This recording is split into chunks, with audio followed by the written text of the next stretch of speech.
Alright, as you can see, there's Isildur. We'll talk about him in a minute. Got the box here set up. Just go over it real quick. As you can see, the same design that we've kind of been getting with the beautiful picture. We've got the glossy kind of images in the back, Lord of the Rings, name of the statue, 160 collectible, limited edition of 750. Talks about it there on the side. I'll just show you one side because both sides are the same.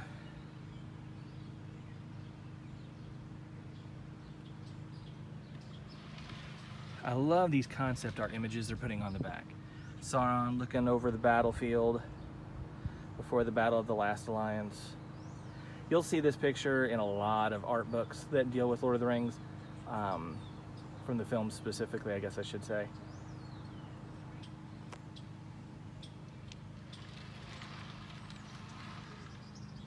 We've got the flap on the inside.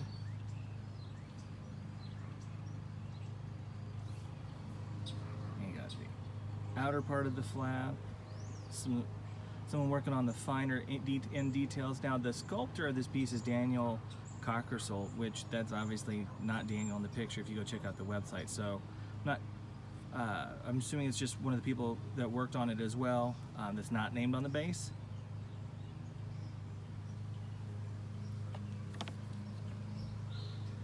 So that's the box real quick. We'll get to this guy in just a second and we'll be Alright, we got Isildur all set up now. I'll give you the little quiet 360 turnaround before we go into some of the detail.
Alright, so let's start looking at some of the details up close.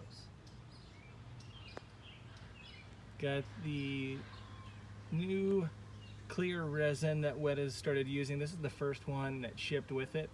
Thranduil on Elk was the first statue I've seen with it from Weta. He'll be my next review. He was at Comic-Con obviously last year, and so that was the first statue Weta actually put out where you could see it that had this new clear resin. But this is the first statue to actually ship out to people, and so we'll kind of talk about the resin and stuff here in just a few minutes. Got some really great detailing in the armor. I love the little blood spatter.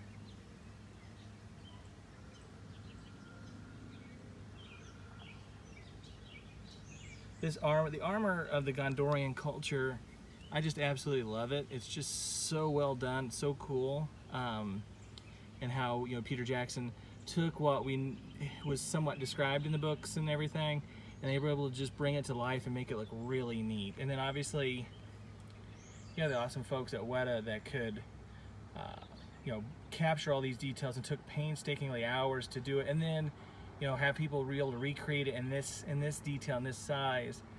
I mean, to me, that's one of the reasons why Weta is so amazing at what they do. They're able to really nail these statues.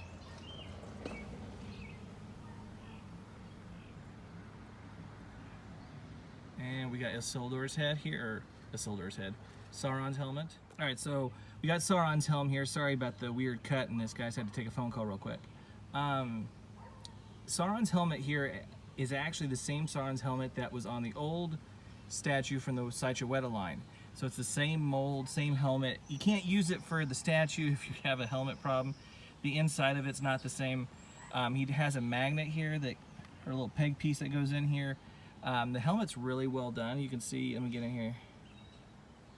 You can see a lot of really cool details.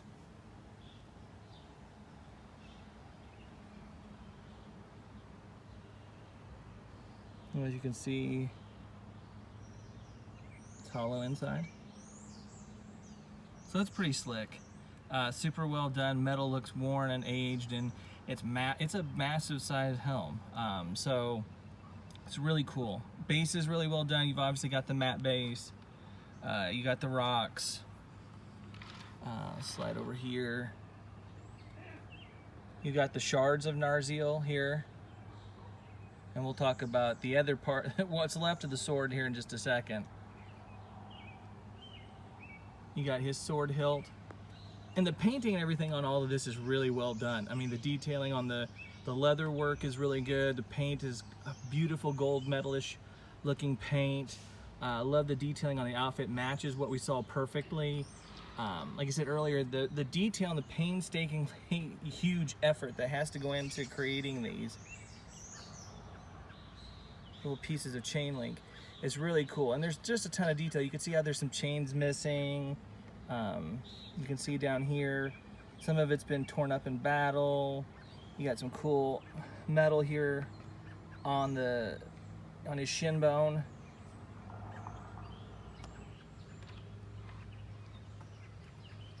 We'll talk about the ring as well here in just a minute. Some of the detailing in the shoulder.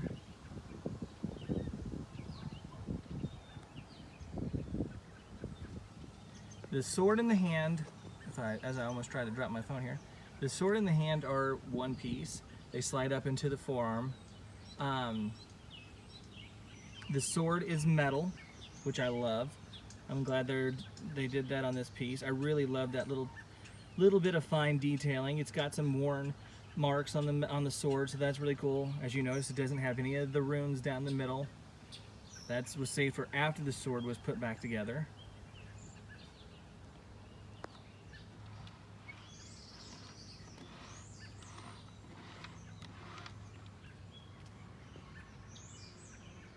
The great cloth like leather work back here is really well done.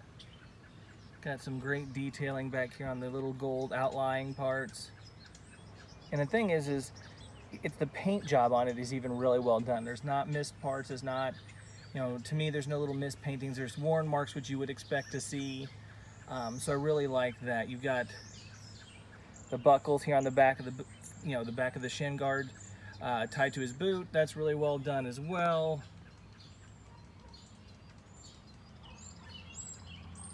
Got his belt there. The hair detailing, I'll kind of apologize for the shaking as I move to get an angle here. The hair detailing, as you can see, is really super well done. And that is also because of the new resin that they use. It holds detail really well and really holds the hair detail so that way you don't lose any of that. You don't get some weird painted flat marks and stuff like that. So really super well done. I absolutely love this new method. I hope they stick with it going forward as much as they can, because I just think it really holds the detail really well. It holds, obviously being flesh colored resin on the faces, you have to do less paint work. There's less hit and miss. So we'll kind of talk about that as I spin him back around here. I want to talk about the ring real quick.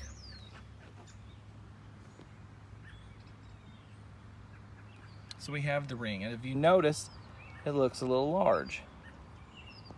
If you remember, it shrinks as he holds it. So this is as he's picking it up, and it's shrinking down, you know, from being on Sauron's hand. So it's really cool. It's made of metal.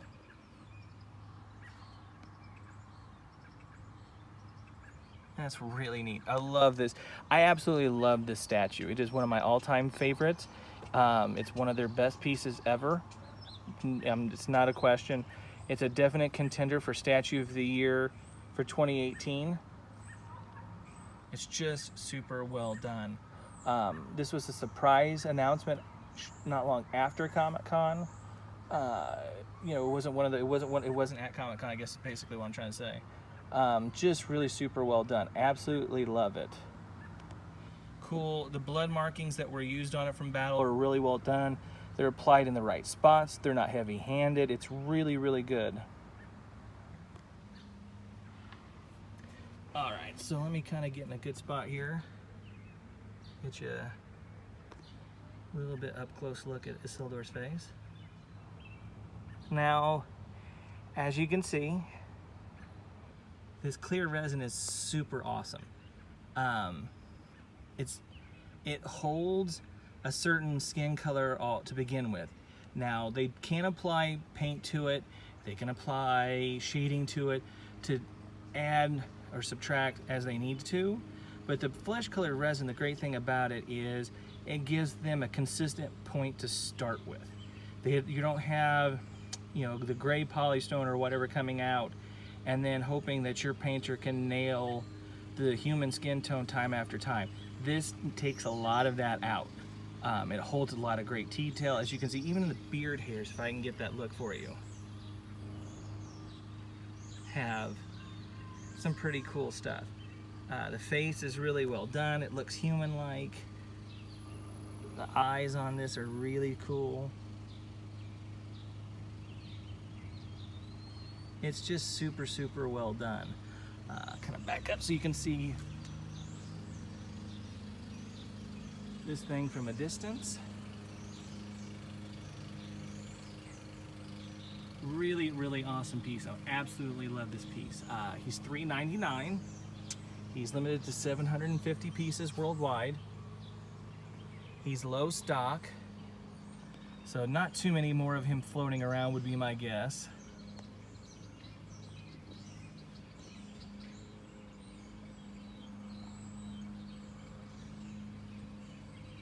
Just absolutely love the statue.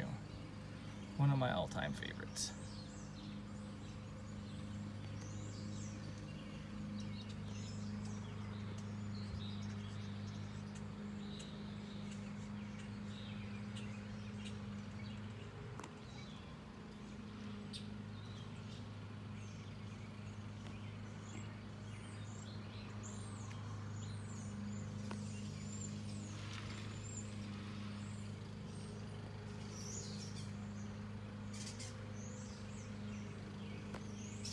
All right, one last close-up. Like I said, guys, this is a total home run. The face is amazing. The paint detail is amazing. The resin's ability to hold all the detail off the charts. This is one of those pieces you absolutely must have in your collection. There is no doubt in my mind. It's just an absolutely beautiful, superb, amazing piece. I love it. I implore you to get it. Hopefully you'll love it as much as I do if you do decide to get it.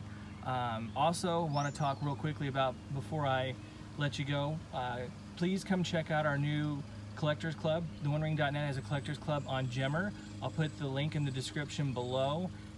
Come share your collectibles, come share your reviews, come join the fun, be part of collecting the precious. We absolutely want you.